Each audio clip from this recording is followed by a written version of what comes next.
el plató de Córdoba TV a Rafael Juan Ruiz. Rafael, muy buenos días, bienvenido. Muy buenas, muchas gracias. Rafael es miembro de la plataforma provincial, de esa coordinadora provincial de las marchas de la dignidad, y lo conocemos de otras ocasiones como miembro de la acampada Dignidad, también del colectivo Prometeo y del Frente Cívico Somos Mayoría. Bueno, Rafael, casi 6 millones de parados, decenas de miles de desahucios, miles de millones de recortes en gasto social, cifras que han movilizado a las marchas de la dignidad hacia su confluencia antes de ayer, el 22M, en la capital de España. Las 6 carreteras nacionales llenas, como me comentabas antes, a micro cerrado, pues no solo de jóvenes, de desempleados, sino de jubilados y de familias enteras. Así es. Ha sido una movilización que nosotros entendemos como histórica, por varios motivos. El primero, porque ha surgido de la base popular de la población. Ha sido un movimiento que no ha liderado nadie. Ahí hemos estado organizaciones que sí que le hemos dado el primer lanzamiento allí a finales de julio, 1 de agosto, que empezamos a trabajarlo, pero a partir de ahí han sido casi 300 colectivos a nivel estatal los que se han unido y finalmente 2 millones y pico de personas que se calcula que había en Madrid el sábado. Creo que ese es uno de los éxitos, ¿no? Y luego la otra parte del éxito es también consecuencia de ello, y es que la gente se ha dado cuenta, el ciudadano normal que está en casa sufriendo todos los recortes y toda la situación que estamos viviendo, se ha dado cuenta por fin de que en casa no hace nada y que en la calle sí que puede hacer algo y que sí que hay una posible solución a lo que está pasando si los ciudadanos nos empoderamos y demostramos que sabemos qué es lo que está pasando y que no lo vamos a consentir. Y eso es lo que ha pasado. Y ese es el éxito, creo yo, de la movilización del sábado, que, como hemos venido diciendo desde el mes de agosto, es el principio de una nueva etapa de movilizaciones. O sea, el sábado no ha acabado nada, sino que el sábado ha empezado algo distinto, que estos 300 colectivos, estos 2 millones de personas, más los que se han quedado en casa porque no han podido asistir, pues van a trabajar a partir ya de la semana que viene para que esto no decaiga. Más de 300 organizaciones convocantes, colectivos concretos, pequeños partidos políticos, sectores pues muy definidos, por ejemplo los barrenderos de Madrid, las mujeres del carbón asturiano, pues los extrabajadores de Panrico y Coca-Cola, por poner algunos ejemplos, ante unas marchas, unas movilizaciones que incluían un programa de mínimos, el cual se veía claramente superado, ¿no? Nada más comenzar, y bueno, prueba de ello la sucesión de pancartas. Y eso es lo que le da un sentido a la acción que hemos organizado, ¿no? Por un lado, unión en torno a unos cuantos puntos, y por otro lado, la pluralidad que existe y que tiene que existir y que además es muy buena. Decía Diego Cañamero, literalmente todo empieza este 22M, pero ha tenido un largo preludio. Recordemos que aunque los impulsores han sido además las cabezas visibles de alguna manera, los representantes del SAT por un lado, todo esto ha germinado precisamente en esas acampadas de la dignidad, una de ellas a la que ha representado aquí en el programa en bastantes ocasiones. Es que la manera es paralelo. Aquí lo que estamos haciendo es una cosa más chiquita, a nivel de Córdoba, a nivel del Colegio Rey Heredia, y es una manera de unir. Tenemos la satisfacción y la alegría enorme de que del Colegio Rey Heredia y del ámbito de los colectivos que están en él, hemos salido 8 autobuses nada más. Nada más que del Colegio Rey Heredia hemos salido 8 autobuses, más la semana anterior, cuando empezaron las marchas, también salieron unos 30 y tantos compañeros que han hecho la marcha completa. Claro. Y además habéis hospedado, ¿no?, a las personas que venían de otras provincias. Claro, como la manifestación central de Andalucía fue aquí, y luego salimos al día siguiente hasta Santa Elena, desde aquí, pues hubo unas 400 personas que durmieron en el Rey Heredia, el día 15, sí. Y se ha estado preparando, ¿verdad? Sí. No ha sido algo ni muchísimo menos improvisado, sino fraguado durante largos meses, poco a poco. Muchísimos meses de trabajo, muchísimas intentando, reuniones. por un lado, divulgar el mensaje a través de las redes sociales, Sí. también mediante actividades, Sí. y también pues preparar, ¿no? Mentalizar a la gente para que fuera consciente de que estamos ante una protesta desobediente, Sí. pero pacífica. Claro, han sido muchos meses en que además no hemos pateado toda España. Ha habido compañeros, en el caso del Frente Cívico, el compañero Pepe Coy, se ha pateado literalmente toda España, en la mayoría de los casos junto a Diego Cañamero, recorriendo cualquier rincón para que se dieran a conocer las marchas de la dignidad, y claro, eso ha tenido que colaborar en que al final la gente haya arrancado, ¿no? Había territorios incluso que eran reacios en un principio a a acudir, y al final han sido todos. Ha habido unanimidad de territorios que han participado, incluso ha habido una marcha que ha venido desde Bélgica, ha venido Bélgica, Francia, o sea, desde Alemania, perdón, Alemania, Bélgica, Francia, y que ha entrado por Irún y se ha incorporado a la del norte. O sea, ha sido un trabajo inmenso, de muchísimas reuniones, de muchísimos contactos con colectivos, que bueno, pues que ha dado fruto. El trabajo normalmente suele dar fruto, y si se hace además de manera coordinada con más gente, pues la riqueza todavía es mayor. Precisamente Pepe Coe, integrante del Frente Cívico Somos Mayoría, también miembro de la plataforma de afectados por la hipoteca, pues, y además que llegaba la Atocha en la columna del Mediterráneo, ha afirmado en estos días que la sola puesta en marcha de esta convocatoria en bloque, nos decía, sin aparato, sin liberados, sin medios, en precariedad, ya es todo un éxito. Claro. Estáis de acuerdo, pero queréis más, ¿no? Sí, claro, pero estamos de acuerdo, es que es así, es que esa es la base. Esa es la base de todo lo que tiene que venir ahora. Efectivamente, aquí esto no lo ha convocado ningún gran partido, ningún gran sindicato, ni siquiera ningún gran grupo de partidos ni sindicatos. Ha sido una autoconvocatoria. Nosotros le llamamos que esto ha sido una autoconvocatoria. Y ha sido, como decía, la persona que está metida en casa y está harta de no poder llegar a final de mes, harta de no tener un duro ya, o un euro, que se dice ahora ya, un euro para poder lo más mínimo, que ha dicho se acabó. Se acabó. Esta gente son gente como yo, están en la misma situación que yo, creen que podemos cambiar esto, y yo también creo que lo podemos cambiar, y me tiro a la calle. Esa ha sido la respuesta, y esa ha sido la base de lo que tiene que venir ahora. Manuel Cañada es coordinador general de Izquierda Unida y bueno, pues cabeza visible, precursor de ese campamento Dignidad, también pues pionero, ¿no?, de Mérida.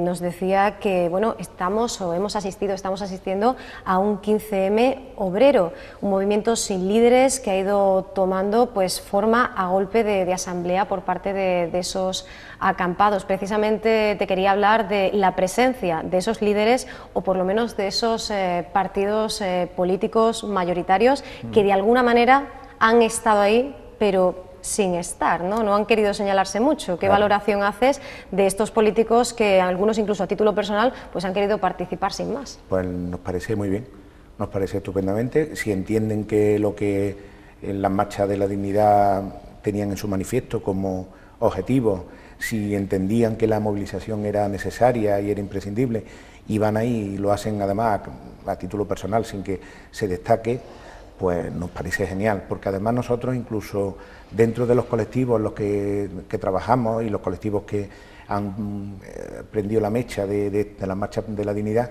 había personas muy conocidas. Estaba Diego Cañamero, estaba Julián Guita, y hemos intentado siempre que precisamente estas personas famosas, entre comillas, no sean las que protagonizaran lo grueso de la movilización, sino que fueran las personas que están sufriendo diariamente, que están pasando por necesidades o están protagonizando luchas gordas, como el tema de Panrico, el tema de Coca-Cola, o tantísimos otros como hay en todo el Estado, la lucha de Gamonal, los campamentos de dignidad de Mérida, los nuestros de aquí de Córdoba.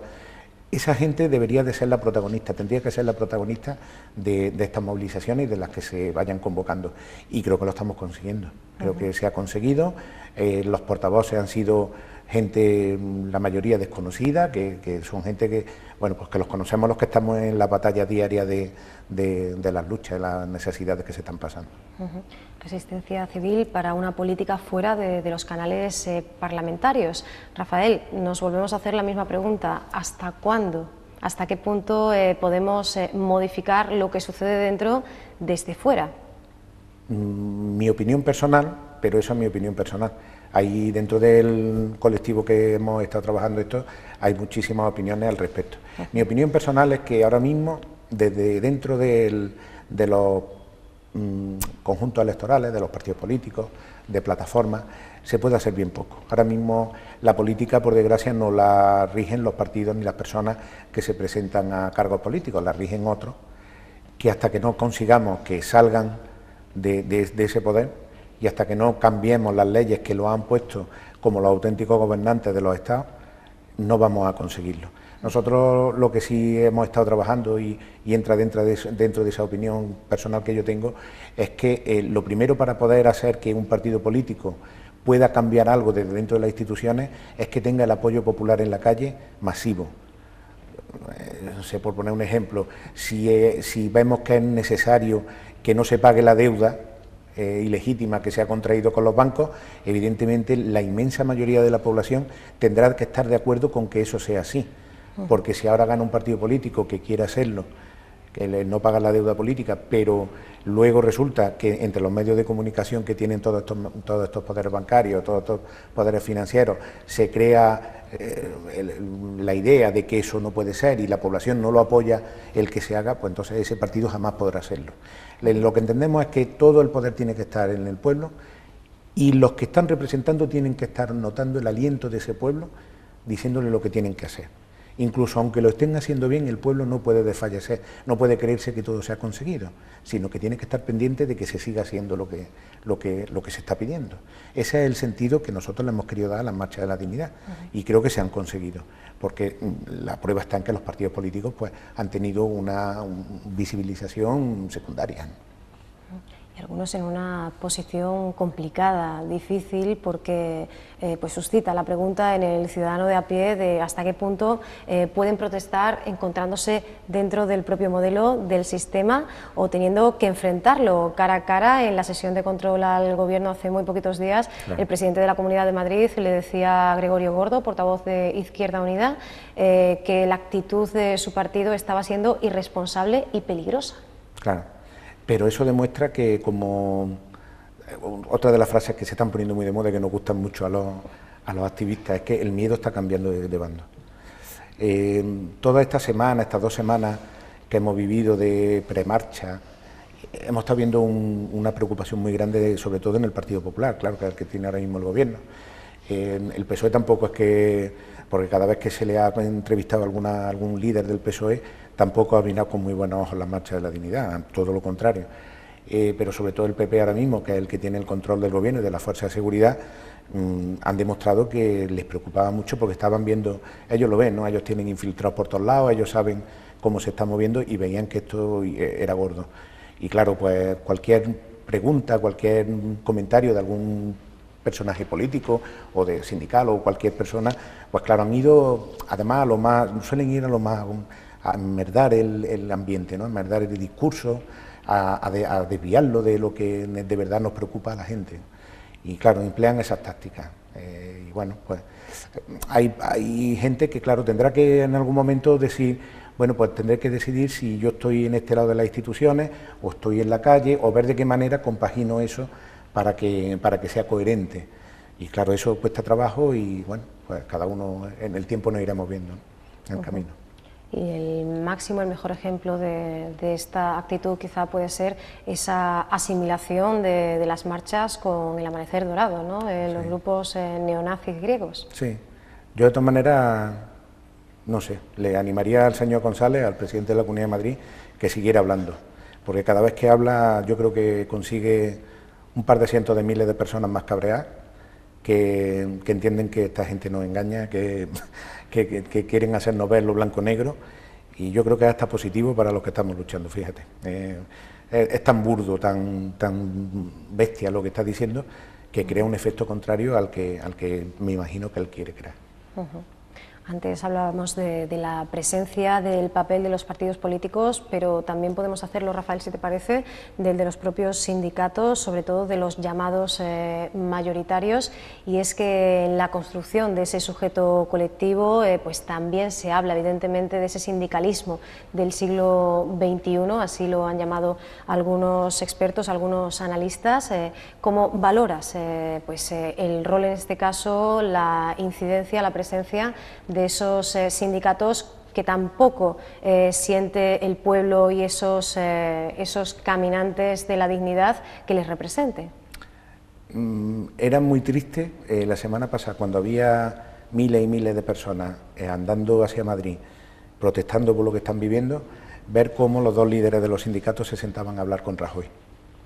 Yo creo que hasta en eso han sido torpes, porque si tenían que tener esa reunión hubiera sido muy conveniente, creo que para ellos, y en general para la clase obrera, ¿no? Porque todavía representan a una buena parte de ella. Hubiera estado muy bien que lo hubieran aplazado. o que hubieran dado una rueda de prensa diciendo nosotros no podemos estar hablando con este señor cuando miles y miles de personas están sufriendo en las carreteras españolas para protestar por lo que él está haciendo. Ha habido una cuestión que va en el mismo camino que venimos hablando todo el rato, y es que las bases de estos sindicatos sí que han estado participando. O sea, nosotros en el Colegio Rey Heredia hemos vendido un montón de billetes de autobús para personas afiliadas a comisiones y a UGT de base, que a pesar de que sus sindicatos no convocaban, ellos sí que entendían que tenían que ir. Luego ha habido la Federación de la Enseñanza de Comisiones Obreras, se incorporó a la marcha y estuvo trabajando, el mismo día de la entrada de los compañeros en Madrid, por las distintas zonas por donde venían y en la propia manifestación. Y luego ha habido casos como los de los trabajadores de Panrico, con mayoría en los comités y de Coca-Cola, en la mayoría de comités de Comisión y UGT, que también nos recibieron y que ha habido una hermandad estupenda y han trabajado. Pero claro, es lo que decía, hay ahora mismo una sensación de la población de que las cúpulas de estos sindicatos están demasiado arrimadas al poder, ¿no? Y bueno, yo creo que deberían de tomar nota, yo creo que deben de tomar nota de que ha habido 2 millones de personas en Madrid, sin que ellos la hayan convocado, que han estado protestando por algo que todavía les esperamos mucho que protesten. Acabas de hacer una aproximación numérica y, por supuesto, hoy hemos empezado la semana con la danza frenética de cifras, ¿verdad? Sí. De baile, según el medio de comunicación al que atendamos, y así ha sido, ¿no? Desde el punto de vista de los medios, pues la menor presencia que ha tenido pues la cercanía, la proximidad, esa cuenta atrás de cara al 22M. ¿Se ha podido incluso deliberadamente utilizar algún otro tipo de noticia para tapar o al menos minimizar el impacto de las marchas? Claro, vivimos en una sociedad mediática. La suerte que tenemos hoy en día es que las redes funcionan más rápido y más libremente que los medios de comunicación. En Televisión Española sabemos quién la gobierna, es el Partido Popular. Además lo ha hecho descaradamente, porque en cuanto que entró en el gobierno quitó la manera de elegir al presidente o al director de Televisión Española que había habido anteriormente, que era el Parlamento, y ahora lo eligen ellos. Está más claro que el agua. Antena 3 sabemos de quién es, Telecinco sabemos de quién es, las grandes cadenas nacionales y los grandes periódicos, vamos a hablar del Mundo, del ABC, de La Razón, incluso del País. Todos estos medios de comunicación hacen lo que tienen que hacer y lo que les digan que hagan. Y luego la fuerza de seguridad, nosotros tenemos un ejemplo muy claro. En la manifestación que tuvimos el 15 de marzo aquí en Córdoba, la policía local nos dijo a nosotros, los organizadores nos dijo, aquí hay unas 10.000 personas. Al día siguiente, la fuente de la policía local hablaba de 4.000, pero no es la primera vez que pasa, que los policías locales dan una cifra y luego sus jefes, que les dicen desde arriba, desde los ayuntamientos, qué es lo que tienen que decir, pues dicen la cifra que conviene. En Madrid pasó igual, en Madrid la policía local, nada más llegar a Atocha, nos dijo que calculaban que 1 millón de personas había ya en Madrid, y todavía no eran ni las 3 de la tarde. Con lo cual, si la policía local a las 3 de la tarde está hablando ya de 1 millón de personas, seguro que allí había 2 millones de personas. No había nada más que estar allí y mirarlo. Y luego ha habido las empresas estas que hacen los cálculos según las hectáreas y la ocupación de las hectáreas, están hablando también de 2 millones de personas, por las hectáreas ocupadas por 2,6 personas por metro cuadrado. O sea que eso está claro. Y luego cómo se desvía la atención a lo que conviene, pues también lo vivimos la propia noche del sábado, cuando hay 2 incidentes, uno provocado efectivamente por un grupo de violentos que nosotros combatimos y que nos los queremos, y luego otro altercado que produjo la misma Policía Nacional, que 1 hora antes de que terminara el acto final ya estaba cargando en Colón para que la gente se dispersara. O sea que eso es querer desviar la atención hacia eso, en vez de que se vea que había familias con carritos, con sus niños pequeños, con los abuelos, con estudiantes jóvenes peleando allí de manera pacífica, pues querían desviar esa realidad, la querían desviar a algo puntual que crea malestar. Bueno, pues yo también pienso que eso va colando cada vez menos. Efectivamente, según un comunicado oficial de la delegación del Gobierno, la misma noche del 22M, a las 10 menos cuarto, se hablaba de 17 detenidos, se hablaba de agresión a la policía, de destrozo de terrazas, de mobiliario urbano, de entidades bancarias, en un primer momento de 88 heridos, 55 de ellos policías y el resto 33 ciudadanos integrantes de la marcha. Por un lado están esos números, esas citas, como decimos, no ya oficiosas, sino algunas oficiales, y por otro también pues el espacio que han ocupado en esos titulares, ¿no? En esas portadas de periódicos e incluso en debates que se estaban desarrollando la misma noche del 22M. Claro. Los 55 policías heridos el sábado por la noche, que por lo visto la señora Cifuentes salió en la tele diciéndolo, sí, sí, enseñando unas piedras además de lo que se había tirado, que las tenía allí en su despacho casualmente. Esos 55 el domingo ya eran 17, los policías heridos me refiero. El domingo por la mañana ya eran 17. Fíjate cómo va cambiando la cosa, y me imagino que conforme pasen los días esa cifra irá cambiando. Por lo visto también habló de un policial que había pateado un grupo de personas, sí, y que le habían abierto la cabeza. Claro, yo no lo vi, pero la verdad que aquello estaba lleno de gente. Pero a mí me cuesta mucho trabajo creer que con el despliegue policial que había, que los policías, lo mínimo que había era 40 policías de antidisturbios juntos, me cuesta mucho trabajo creer que hubiera 2, 3, 10 personas que estuvieran pateando a un policía en la cabeza y no hubieran actuado los demás para disolver a esa gente. No sé, son cosas muy difíciles de creer y que además me imagino que con el pasar de los días iremos viendo los vídeos que han tomado uno, los vídeos que, como ha pasado ya en otras ocasiones, ¿no? Que nos han querido vender una cosa y luego se ha visto que la realidad era otra. Yo creo que se ha mentido mucho, se ha tergiversado y luego se ha desviado la atención, eso, sin que yo reconozca que pueda haber un grupo, que en este caso los que se fueron para Génova, creo que no eran más de 15, que actuaron de manera violenta y que nosotros los denunciamos y nosotros los condenamos, porque no es nuestra actitud como se pudo ver. Si 2 millones de personas se pusieran en una actitud mínimamente violenta, ni los 2000 policías que había ni nada, o aquello hubiera sido otra cosa, pero la actitud de las personas que allí estábamos era totalmente pacífica. Además de que lo hemos trabajado durante todos estos meses, en todas las reuniones, en los propios autocares cuando íbamos para allá. Antes de bajar del autocar, nuestra actitud es pacífica, no entramos a provocaciones. Puede haber gente infiltrada de la policía que sean los que empiecen las actuaciones violentas, no caigamos en ellas, nosotros nos retiramos. O sea que querer usar eso, yo creo que ya tampoco cuela, no cuela para nada. Y en esa línea, en ese planteamiento que tú haces, de la posibilidad de que incluso hubiera efectivos con esta predisposición, podemos incluir aquello que se denunciaba desde el Gabinete de Comunicación de las Marchas, sobre la retención de autobuses, porque según este enfoque lo hacían, nos decía desde el Gabinete, para provocar la conversión de la protesta democrática en un caos incontrolable. ¿Hasta qué punto podemos hablar de boicot? Claro, si tú vas para Madrid y resulta que te para la Guardia Civil y te hace bajar del autobús y te cachean y te dejan parado allí y no llega a tiempo para la manifestación, eso va creando un caldo de cultivo malo, pero bueno, ni por esa. O sea, a pesar de eso, la actitud de toda la gente que ha ido ha sido totalmente pacífica, porque no queremos la violencia, la rechazamos, y por eso nos duele tanto que las fuerzas de seguridad del Estado, que además las pagamos nosotros, estén enfrente y estén dando palos, porque la señora Cifuentes el otro día parece que aludía a esa violencia extrema que alguno había empleado con un policía. Yo quiero recordar aquí casos que ha habido muchísimos de policías que a personas indefensas que no llevan los cascos que ellos llevan, que no llevan la protección que ellos llevan, sin ningún arma, le han abierto la cabeza a palos, incluso siendo señoras de 80 o de 70 y tantos años, o niños incluso, ¿no?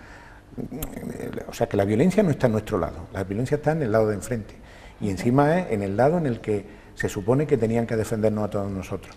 Cuando la señora Cifuentes aludía a que la seguridad de todos los madrileños tenía que estar salvaguardada, cosa que evidentemente es así, y que no se podía acampar en Madrid porque era una cosa totalmente ilegal, claro, algunos decíamos, pues mira qué pena que cuando los bancos se quedaron con los dineros de las preferentes de un montón de gente, no estuviera la policía en esos bancos y corriendo le sacara el dinero y se lo devolviera a la gente, porque eso también era ilegal. Claro, son actuaciones que estamos viendo que cuando favorecen a uno son duras y son tajantes, pero cuando favorecen a otros pues son muy laxas y no se mete mano, ¿no? Bueno, pues todo eso se va viendo y todo eso va cambiando.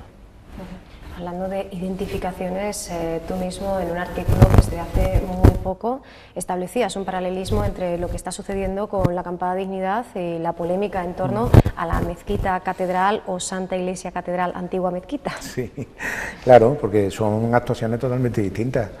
A la Iglesia se le hace una ley preparada para que se quede con un montón de... porque no ha sido solo la mezquita de Córdoba, han sido miles y miles de edificios en todo el Estado los que se ha inmatriculado de esta manera la Iglesia Católica. El Gobierno le hace una ley preparada para que un robo auténtico sea legal. Bueno, pues eso confronta con que un grupo de ciudadanos queramos coger un sitio que está abandonado, que el ayuntamiento lo tiene desahuciado, que no va a usarlo para nada, y le damos valor para que la gente coma, viva y se relacione.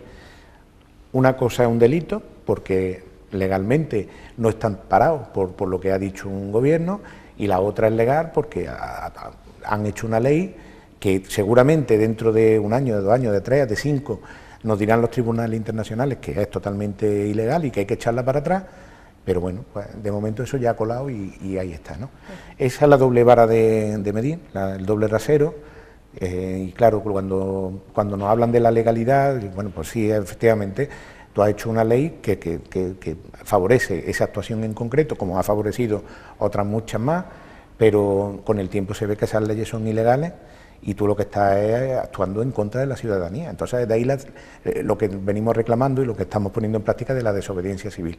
Hay algunas leyes que no podemos dejar que se cumplan, o por lo menos tenemos que pelear contra su cumplimiento, y si afectan a los derechos básicos de las personas, como en el caso del Colegio Rey Heredia, a la comida, al techo, a la educación, a la sanidad, nosotros vamos a tirar para adelante aunque haya leyes que estén en contra de lo que nosotros queremos hacer, porque entendemos que son los derechos humanos básicos y contra eso no puede ir ninguna ley. Incluso dentro del ámbito estrictamente legal, hace unos días trascendía pues esa idea, ese proyecto que hay ahí. Mañana tenéis una reunión para valorar la posibilidad con vuestros abogados de también tomar acciones legales contra esa denuncia que os interponía el Ayuntamiento de la ciudad. Claro, porque tú fíjate qué curioso, cuando un banco dice que tiene pérdida, que luego seguramente se investiga y es mentira, pero suponiendo que sea verdad y que tenga pérdida, el gobierno le ayuda, ¿vale? Y nos endeuda a todos los ciudadanos para que ese banco salga a flote. Cuando una persona tiene hambre y no puede comer, y hay un sitio como el Colegio Rey Heredia en el que puede ir a comer, resulta que le cortan el agua para que no se pueda hacer comida. Claro, resulta que luego la solidaridad de la gente hace que haya agua, pues van y cortan la luz para ver si todas las herramientas que necesitamos con corriente eléctrica, pues que tampoco las podamos usar. Es que estamos hablando de actitudes, yo las llamaría criminales. Cuando tú estás impidiendo a gente que ha encontrado un sitio donde puede comer porque en su casa no puede, tú le estás haciendo todo lo posible para que no puedan comer, yo no sé cómo llamar a esa actitud, sino que es una actitud criminal. Entonces, más cuando además estamos está en el juzgado, en nuestro caso, está su dice, oye, espérate un poquito, que el juez debe de decir pronto qué es lo que va a pasar ahí, oye, y si te da la razón, pues bueno, pues tendremos que irnos, pero no corte el agua, no corte la luz, no. Esto es la vieja táctica de los asustaviejas, ¿vale? Es decir, bueno, a ver si ya le quitamos todo y salen de ahí ya corriendo. Bueno, usted que tanto pide la legalidad, espérese a que el juez diga qué es lo que hay ahí y entonces ya veremos si usted tiene razón o no tiene razón para quitarnos el suministro eléctrico y de agua. Que por otro lado, quiero recordar aquí que el 7 de enero, además fui yo personalmente, registramos un papelito en Endesa en el cual pedíamos una solución a nuestra situación, porque nosotros no queremos no pagar el agua, ni agua ni luz. Nosotros queremos pagar lo que gastemos. El problema es que no podemos, ¿no?, por la situación que tenemos. Pero bueno, queríamos buscar a ver de qué manera, poniendo la luz a nombre de una persona, lo que hiciera falta, podíamos nosotros pagar eso. Claro, los abogados nos están diciendo que esto puede ser un delito de coacciones, lo que esté empleando el Ayuntamiento y Endesa. Lo vamos a estudiar y veremos a ver si es posible o si es conveniente, porque también estamos el día 7 de abril, vamos 6 nuevos imputados a testificar en el juzgado número 4, y bueno, tampoco queremos tergiversar mucho ni influir mucho en la actuación que tenga que tener el juez, ¿no? Queremos ser muy respetuosos y no queremos influir en ningún tipo de cosa que pueda distorsionar, ¿no?, la posible decisión del juez. Lo valoraremos mañana, como hacemos todo, abiertamente, en asamblea, y bueno, pues ya veremos cómo lo hacemos. Bueno, pues Pues seguiremos de cerca esta cuestión. Volvemos a las marchas. Antes has mencionado, pues efectivamente, ese temor que había en relación a la posible acampada espontánea, bueno, como sucedía en Sol en el año 2011, por parte de las diferentes organizaciones enviaban comunicados oficiales en los cuales se decía que no había ninguna intención de ello, ha habido un amago en Recoletos, pero finalmente no quedaba en nada, y es que habéis querido preparar las marchas incluso con una protección legal. Habéis contado con ese grupo de letrados voluntarios que se desplazaban también para solucionar posibles contingencias jurídicas. No sé si han tenido mucho, si han tenido poco que hacer, pero desde luego nos habla también de la implicación de este colectivo, ¿no?, que lo hemos podido, por ejemplo, ver ya en la provincia de Córdoba, ¿no? Claro. Creo que no ha llegado a 20 los detenidos que ha habido. Entonces, bueno, pues tendrán que emplearse bien con ellos, y porque ahora seguro que les va a caer a más de uno. Ayer leía, no sé si era en un Twitter de un compañero, que habían detenido a un amigo de él que no había hecho absolutamente nada, que estaba con él tranquilamente sin hacer nada, se lo habían llevado y lo habían detenido. Si son casos de ese tipo, pues tendrán poco que hacer, me imagino, aunque a pesar de que los tendrán retenidos la mayor cantidad de días que puedan, e intenten hacer ver que es algo gordo lo que ha hecho, ¿no? Pero bueno, sí, yo de todo esto lo que destacaría es la implicación, en este caso, del sector de la abogacía. Pero es que si viste las imágenes, allí había bomberos, y los bomberos estaban allí, pero vamos, como uno más, y además reclamando de sus compañeros policías. Le decían, queremos veros un día en este lado, ¿no? Pero claro, es que también había policía en ese lado. Nosotros hemos vendido tickets de autobús aquí a policías y a guardias civiles que querían ir a las marchas. O sea que aquí el descontento está ya por todos lados, y la solidaridad se está creando ya entre todos los colectivos de trabajadores y de trabajadoras, eso está más claro que el agua. Y ahí que, como decíamos antes, todo comienza, ¿no?, en ese 22M. Ayer mismo se celebraba una asamblea general, y para hoy había previsto ese Rodea la Bolsa, esa concentración en torno pues al mayor representante del poder financiero y el capitalismo. Por la tarde previstas esas concentraciones, esas protestas ante las puertas de los distintos ministerios. El Rodea la Bolsa no ha podido tener lugar. Bueno, hasta que hemos entrado aquí creo que no ha podido ser. De momento no se ha podido. No se ha podido hacer porque la delegación del Gobierno ha prohibido la concentración. No sabemos por qué, porque es una concentración totalmente pacífica, de protesta, porque es lo que también hablábamos desde el principio con las marchas, que no íbamos en contra de un gobierno en concreto. Nosotros entendíamos que el poder legalmente lo tiene el Gobierno, pero por eso íbamos el primer día después de la marcha, íbamos a la bolsa, porque entendíamos que ahí es donde está el verdadero dueño de todo lo que se está pasando, de todo lo que se maneja en el Estado, bueno, en el Estado y en todo el mundo, ¿no?, que es los capitales, el dinero, y por eso íbamos allí. No entiendo el por qué no han permitido eso, porque bueno, era una concentración enfrente, efectivamente rodeado simbólicamente, como una cadena humana, pero bueno, tampoco era ninguna acción violenta, ni mucho menos. Pero bueno, está claro que lo que es la libertad de expresión y se está intentando atajar de la manera más radical posible por parte de los gobiernos, ¿no? Y no que no se pueda ver que la gente está hoy protestando ante los verdaderos culpables de todo esto, que son los grandes capitales.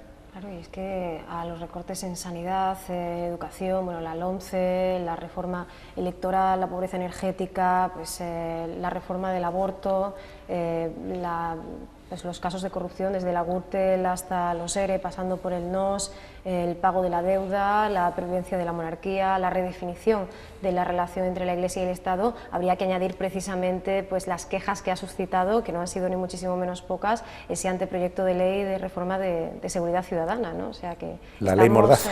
La ley Mordaza, claro, también estaba ahí, ¿no? Claro. Quizás ya se estaban sufriendo sus primeros coletazos. Claro, incluso antes de ponerla en práctica ya, o sea, ponerla en práctica antes de aprobarla, ya la estaban poniendo en práctica. Claro, ya creo que lo ponía yo en el artículo ese que mencionabas tú antes, que ya las leyes, te hago una ley para que no tengas dinero para comer, te hago una ley para que si no pagas la hipoteca te quite el piso, la luz y el agua están desorbitadas y yo en vez de hacer algo para evitarlo, al revés, promociono que las grandes empresas se forren a costa de la miseria de las personas, y luego hago una ley para que si protestas por eso te mande a la cárcel rápidamente. El círculo completo, y por eso nosotros llamamos la desobediencia civil, porque todo eso es injusto, a todas luces. No podemos esperar a 4 años 4 años después, a que vengan unas nuevas elecciones para cambiar un gobierno que está haciendo estas cosas, sin la garantía además, porque lo que llevamos viviendo durante mucho tiempo, de que el que venga lo vaya a cambiar, ¿no? Tenemos que pararlo eso inmediatamente, porque son cuestiones, como he dicho ya varias veces en esta entrevista, de derechos humanos básicos. Son cosas básicas que las personas necesitamos diariamente. Y entonces estamos reclamando que los gobiernos se preocupen de las personas, que no se preocupen de los grandes capitales, que ellos tienen ya su manera de defenderse. Esta marcha sostenida, increciendo, recordemos que ya en Extremadura, en septiembre de 2013, se realizaba una primera marcha de la dignidad. Como comentábamos, el programa de actividades con más o menos obstáculos continúa y bueno, pues se nos abren distintos escenarios, Rafael. No sé si estamos ante, como han dicho personas como Diego Cañamero o Pepe Coy, pues una especie de movilización indefinida o quizá pues a hacer o provocar que se retomen esas marchas en diferentes puntos de la península. ¿De qué estamos más cerca? Porque entendemos que dependemos un poquito de cómo vayan avanzando los acontecimientos, ¿no? Pero todo eso se quedará definido en esta semana y en la que viene. Por lo que yo he vivido en las reuniones estatales que hemos tenido, de las marchas, por el sentimiento de las conversaciones y de lo que hemos vivido este fin de semana, todo tiene que continuar. Lo que pasa es que a lo mejor ahora es el momento de que continúe distribuido por todo el Estado, en vez de concentrar otra vez, que es una cosa costosa, es penosa, porque han estado compañeros, en nuestro caso de Andalucía, hace una semana nada más, pero ha habido otros territorios que se han tirado más de 2 semanas andando.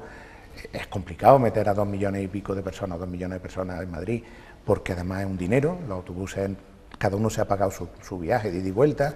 El que no ha tenido dinero, ha habido compañeros y compañeras que se lo han puesto como filaseros. O sea, es una cosa complicada. Entonces ahora seguramente, ya lo veremos en las próximas reuniones, pero seguramente ahora la cosa irá más a que en cada provincia, en cada territorio, se vayan produciendo estas movilizaciones y sobre todo lo que estamos haciendo en el Rey Heredia, más que intentar hacer grandes actos multitudinarios de nuevo, a seguir trabajando esa base y creando ese caldo de cultivo que luego favorece que cuando se haga una cosa como esta salga también.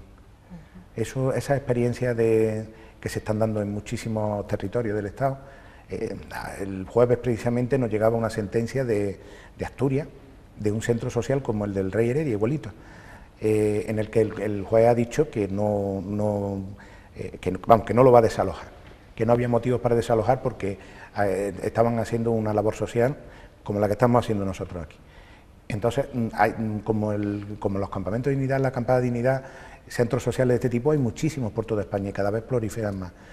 Esos son caldos de cultivo para que las movilizaciones, ya sean territoriales o ya sean de carácter general, vayan bien. Yo creo que ahora mismo el trabajo va a ir en ese sentido, en seguir haciendo caldo de cultivo, en seguir haciendo movilizaciones que sean territoriales y quizá estemos planteándonos la posibilidad de que antes de fin de año se convoque una gran huelga general en todo el Estado, que sea la siguiente respuesta masiva generalizada por parte de toda la ciudadanía. Ese primer gran paso ya se ha dado, ya queda ahí ese 22M y llega además en un momento, Rafael, en el que se está produciendo un choque de discursos, yo creo que en su punto quizá álgido, porque por un lado ha ido creciendo el optimismo el discurso del Gobierno, actualmente ya se habla de recuperación sin tapujos y por otro, bueno, pues tenemos a esa mayoría social de la que hablaba Celestino Navarro, uno de los coordinadores del 22M, pues apuntando precisamente a lo contrario, ¿no? La mayoría social contra la mayoría absoluta del Gobierno central. Claro. ¿Qué puede resultar de este contraste tan violento? El sábado lo vimos, que la gente no se lo cree, pero no se lo cree no porque diga, uy, eso que está diciendo no tiene piso de ser verdad, pero es que lo está viviendo. Es que había compañeros que se han unido a esta marcha que me decían, Rafa, he visto una cosa que yo no creía, y es que hay gente que no tiene un euro para tomarse un café. En Villacaña, en Almuradiel, el primer día de la etapa, la primera etapa, hubo que hacer un trasvase en autobús desde Almuradiel a Villacaña y hubo un grupo de compañeros que tuvieron que esperar un segundo viaje del autobús. Y entonces ya cayó la noche, hacía un frío tremendo. Y cuando hubo compañeros que decían, vámonos al bar a tomar un café, había muchísimos que decían, es que no tengo un euro para comprarme el café. Y eso lo ha visto gente que no lo había visto hasta ahora. Entonces, esa gente que no tiene un euro para un café, pero es que no tiene un euro ni para el café y muchos días ni para comprar el pan. Esa gente, ¿cómo le va a decir Mariano Rajoy ni nadie que la cosa está mejorando? Estará mejorando para sus amigos los banqueros, que a pesar de la crisis, año tras año han ido ganando siempre un poquito más que el anterior. Han ganado menos de lo que preveían, pero siempre han ido ganando dinero, y mucho dinero. Y ahora están poniendo las bases para que ganen más, porque cuando tú estás rebajando los salarios, cuando tú estás rebajando las prestaciones sociales, cuando estás bajando las condiciones laborales de los trabajadores, pues tú lo que estás haciendo es favoreciendo a los grandes capitales, que están ganando más dinero. Pero los trabajadores no, porque la gente que antes ganaba 1.200, 1.500 euros, ahora resulta que están ganando 600, 700, 500... ¿Dónde está la mejoría? La mejoría está en el gran empresario, en el gran capital, pero los trabajadores no lo hay. Y los trabajadores resulta que somos la inmensa mayoría de la población. Por eso... O sea y ahí ha tenido la muestra Mariano Rajoy de lo que nos creemos, sus palabras de bonanza. Mentira, y además nos tememos que en pocos meses la situación va a llegar todavía a una situación, o sea, a un margen horroroso, porque la deuda que el Estado está contrayendo está cerca de los 4 billones ya de euros, estamos llegando al 100% del PIB, y eso significa en cualquier economía de un país que además no tiene ninguna potestad, ninguna soberanía para poder cambiar la moneda o para poder devaluarla o tomar medidas para favorecer los productos propios, eso lleva al colapso de la economía. O sea que podemos vivir en los próximos meses, podemos vivir una situación todavía muchísimo más complicada de lo que estamos viviendo actualmente. Más pancartas, ¿no? Deberán ser alzadas por parte de las personas que se vayan sumando a estas marchas. Antes hemos hecho una enumeración, pero claro, nos quedaría, como tú decías, no sé si en ese artículo, un larguísimo etcétera, ¿no? Sí. De cuestiones, motivos que encuentran muchas familias para salir a la calle o estar decepcionados con la situación que estamos viviendo. Claro, por eso ponían mucho derecho a la vivienda, derecho a un trabajo, derecho a educación, porque están viviendo en primera persona la miseria. Ahí al colegio van personas que van a coger la comida, porque si tienen 80, 90 euros, pues los dedican a pagar la luz o a pagar el agua. Y no pueden dedicarlo a comer. Claro, si alguien le da la comida, pues ya tienen para dedicarlo, pero es que son personas que no tienen ingresos ninguno en la familia. Y cuando acuden a los mayores, resulta que las pensiones también son muy bajas, y no dan, porque a lo mejor hay casos en que se juntan 2 y 3 hermanos volviendo con los padres.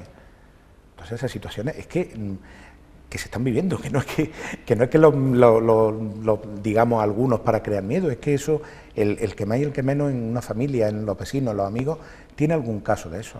O sea que es que está muy sencilla la cosa, y la única cosa que nos queda es, como nosotros proclamamos con la acampada, con las marchas, la palabra dignidad. Es decir, tú me estás robando, pero yo no me voy a dejar. Mi dignidad no me la compras, mi dignidad no me la quita. Eso es mío, y eso no me lo va a quitar, y yo voy a pelear por ella. Y esa es la última instancia que nos queda a cada persona para poder pelear por lo mínimo, ¿no?